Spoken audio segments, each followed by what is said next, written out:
Hello, Hi, Pioneers! This video will be introducing Pi's apps platform.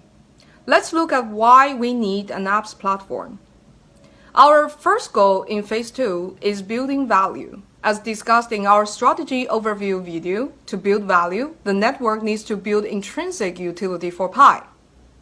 By enabling people to spend Pi to exchange for real value and products at scale, be it entertainment, access, influence, knowledge, or buying and selling real goods and services. To create a full-fledged ecosystem that mirrors the breadth and scale of traditional economies, it's impossible to have all applications built by the core team alone. So our strategy is to decentralize the development of the Pi's ecosystem through the apps platform.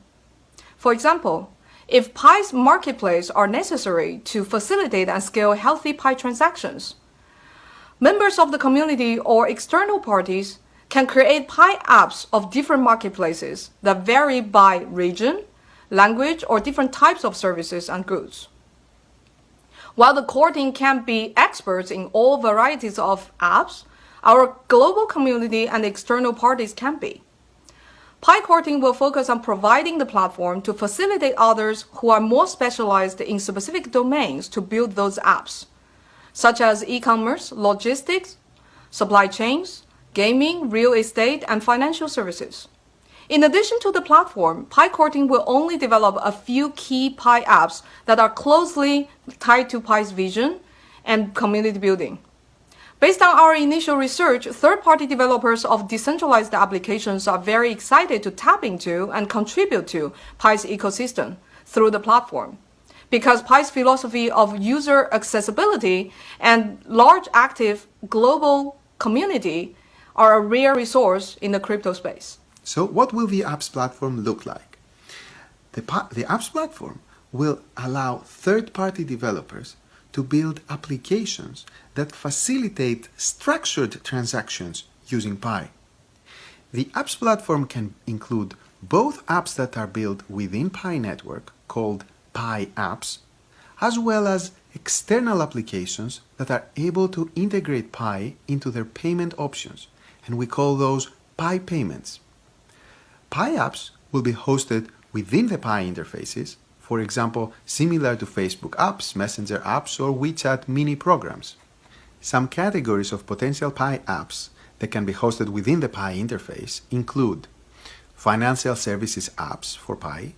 So these are applications that allow pioneers to access the emerging world of decentralized finance.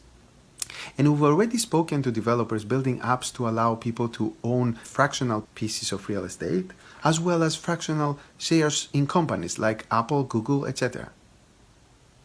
We can have Pi social media apps. So this would be apps that allow pioneers to spend and earn Pi while engaging with high-quality content.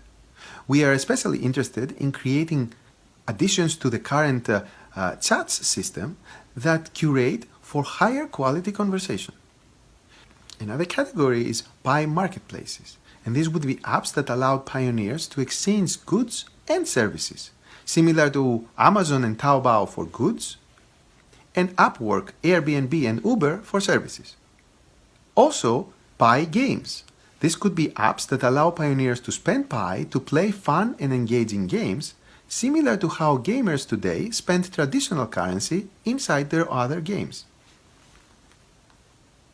Some examples of Pi payments include a QR code system that allows local retailers to accept payment in Pi, or your favorite local website creating a new Pay with Pi button, and who knows, someday, maybe even Amazon will create a Pay by Pi button and will put it on their own website.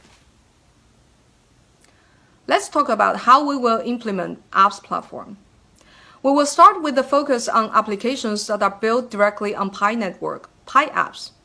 Only when we construct a robust, viable Pi ecosystem through Pi apps can we attract external traditional industries to integrate Pi payments into their platforms. We will work alongside Pi community to identify the most promising applications to be listed on the platform.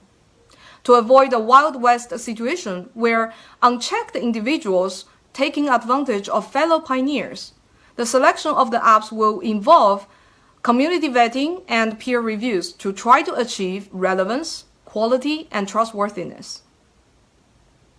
The development of the apps platform will begin in the second quarter of 2020. The application process for third-party developers is expected to open by the end of quarter 2, 2020.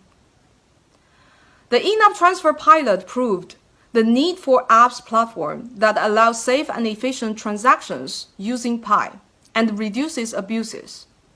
The findings of the pilot mean that we will have to slow down the enrollment into the in-app transfer pilot until more apps are added to the platform that scale transactions of real goods and services, and when we design safeguards needed to prevent further abuses. While we will be slowing down the enrollment in the in-app transfer pilot, we will expand KYC after Pi Day, as KYC will still be necessary to participate in other Pi programs. Being KYC'd will no longer automatically enable in-app transfers, but will increase pioneers' probability of being selected to the in-app transfer pilot later as more apps are added to the platform. Being KYC'd will also be required for eligibility to run certain versions of Pi nodes on testnet. We will present an update on the node in our next video and why it's important for Pi.